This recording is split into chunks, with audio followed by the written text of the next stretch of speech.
Alright, here's the video for Master-Made Apollo, their super deformed version of Omega Supreme. Here he is in his base mode. And he does come with, like, the Diabolus Rex came with a Megatron, and Titan came with a Ultra Magnus. He does come with a little semi-posable Optimus Prime. He doesn't come with, like, different arm attachments. He holds his gun. He cannot remove his gun. But he's got some rotational joint, the shoulder, bicep swivel, hinge, head's on a ball joint, although a little limited. No waist swivel, ball joint hips, knees, and then ankle tilts. So, not entirely unposable, but just a little tiny little Optimus. Here's his little tank mode around the base, and it's just his head. You can see turned around. The barrel can extend if you wish. Bam. Just a little tank. He does have wheels. Hey, look at that, wheels! So you can roll around. And then the base mode itself with the rocket and the gantry. He doesn't have the tracks around the outside. It's just kind of a rocket gantry here. But all in all, neat, very hefty, but fun little base. And of course, the rocket does come detached. You can, yeah, it's all. Come on. There we go. It pegs in right here. Just got a little rocket ship flying through the stars.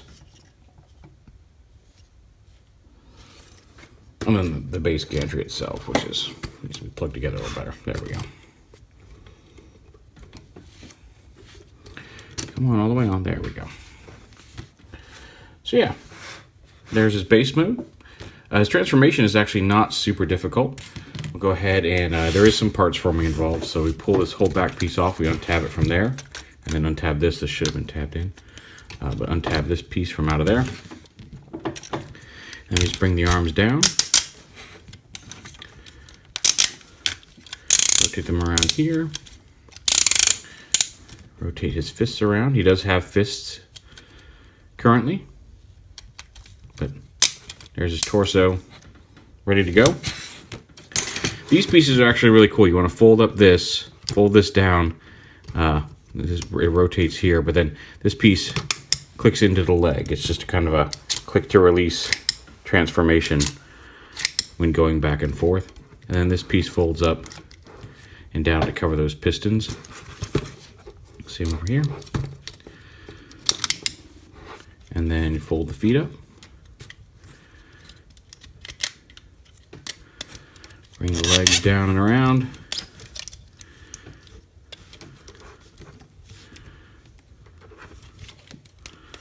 Yeah, whatever. And then this ramp folds up onto the bottom. And there's his lower half done. We can go ahead and attach his upper half to his lower half. That just pegs on just like that. The tank we turn around like this. And then collapse his treads together underneath the tank. So it looks like that. And then there's a spring-loaded piece back here.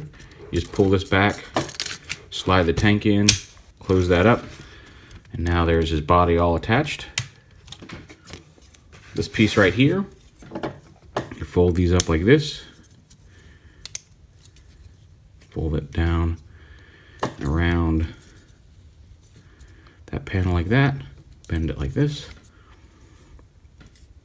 Again, fold it around, a little square there, rotate it out, bring it up, fold it down.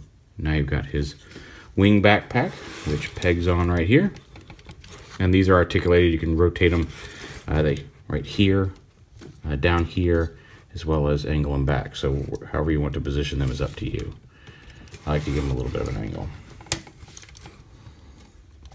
And then his arms, of course. Like I said, he's got fully posable hands on each side. And before we get to the full-on combined mode, we're going to separate just the tips of the rocket. Now there's separate rings here. It separates here, it just plugs together in the middle. These rings right here also come off, and there's a trick to it. You don't just want to try to force them off. There's a little right here above. The easiest way to find it is to find this peg hole. And this little ring right here, because the darker ring here won't do it. It's the pieces that sit right against these support pieces. You just push this and push it off to the side, and that unlocks this. You can brute force these loose, but if you don't want to break your toy, you want to push this little locking ring off to the side, and that should spring back into place like that to separate it. So we'll take these. Now right now his hands are like this, and you bring these collars all the way forward on the forearm.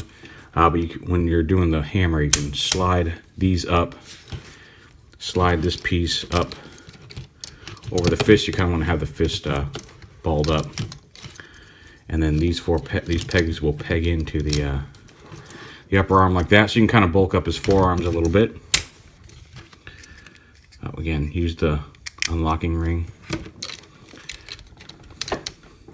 Also, his fists do come detached, and I have not yet figured out why. There's nothing in the instructions. Maybe there's just something I'm missing, but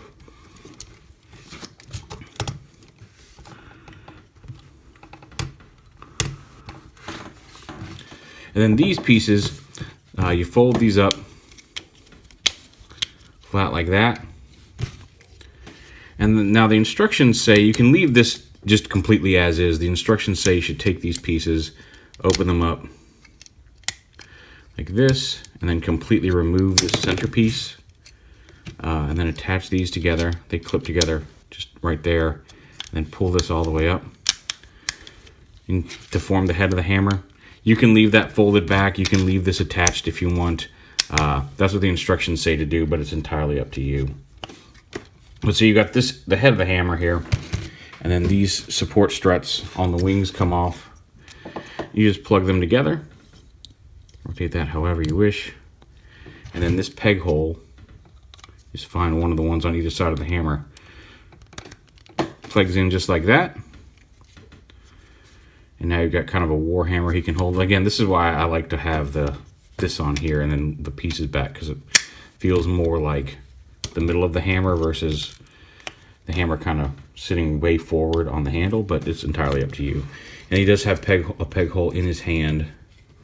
It's underneath his thumb here. You gotta make sure his thumb comes up. There's a peg hole right here. You can have him hold by either one of those posts. He can hold the hammer in his hand and wield the giant hammer, which is quite cool, like giving him an alternate use for the forearm pieces. But they are the forearm pieces, so let's go ahead and take this back. And you can, if you want to, you can give it a shorter handle as well. You don't have to use both pieces. Yeah, come here. So we'll go ahead and put these back up.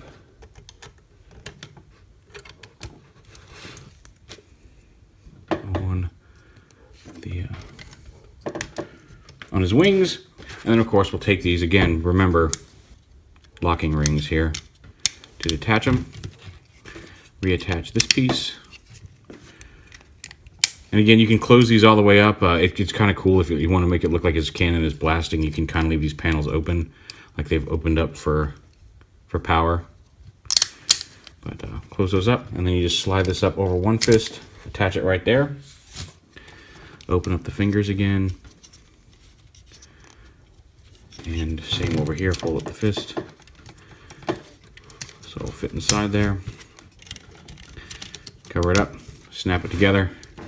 And there you have the full-on completed robot, everything attached. And he's pretty cool. Like I said, he's got a lot of die cast in him. He's quite hefty. There's a bust kit you can get that gives him more of a G1-esque side. It gives his a more proportioned head to make it look more just like a standard proportions versus the SD proportions. His helmet, you can kind of pull back on the thing. You can kind of open up his helmet and see his face in there. Collapse that down. His head's on the ball joint there attached to the tank, so he's got some good posability there. The ratchet's there, ratchet's there, ratchet there at the bicep, ratchet at the elbow. I already showed that one. Again, you have wrist swivels there at the fist. The fingers are all posable, which we saw earlier in the bits. He does have a waist swivel. He's got the ratcheting I guess they aren't ratcheting, but very tight friction hips. Really good posability there in the knee. And then he does have an ankle tilt, and he's got some front to back on his foot as well. So really nice overall. And his final feature, if you push this little button here on his chest, he's got some little LEDs that light up. And there's a button here on the back of his head that also lights up his eyes. Now, some people have been I've seen complaints that his head LEDs will lights will suddenly stop working. Some people have had that issue. My issue when I got mine, I didn't have the LEDs stop working, but I did have this little button. It's supposed to push in and put, lock in, lock off, lock in, lock off. And once I got the batteries in, the batteries form. You just slide this panel off, put the batteries in, but the wire kind of runs between the switch and where the batteries sit. You kind of push the batteries in on top of the wire, and once that was done, it was preventing this from locking in. Like I could push this in and the LEDs would light up, but as soon as I let go, that switch wouldn't click in and lock, and it would turn off. So I had to disassemble it. And if you pull these, you have to pull these yellow panels off, and there's a pin. If the pin does not come out with the yellow piece, just get a little pair of pliers and pull the pin out, and then this gray piece comes off on each side. And once that's done, you can kind of pull this whole upper assembly, including the cannon and the cockpit, up out of there. And then in here, there's two little screws you can kind of see up in there. You unscrew that, and then you can pull just this whole this clear plastic battery assembly out. And you can work on the wires yourself if you feel comfortable doing that as a possible fix for it. So if you do have LED issues, that's how you get in there. It's not something I recommend doing unless you're comfortable working with wires and possibly resoldering something. But that is how you get up in there to fix it. But I did, there was a little piece of flash on the button that was hitting up against where the wire is soldered onto this battery contact. And once I bent the contacts just a little bit so it wasn't blocking the button, and then trimmed off a little piece of that flash up inside the button, you can see now it works properly. So that's cool. Anyway,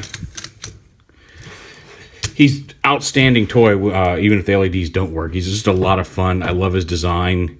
He's a really cool looking robot. I think he's probably my favorite of the Mastermade. I think they've been getting better with each release. I feel like Apollo would be my #1, Diabolus Rex would be #2, and Titan would be #3 if I had to rank them right now. He's just a really neat figure, a lot of fun. Mastermade Apollo.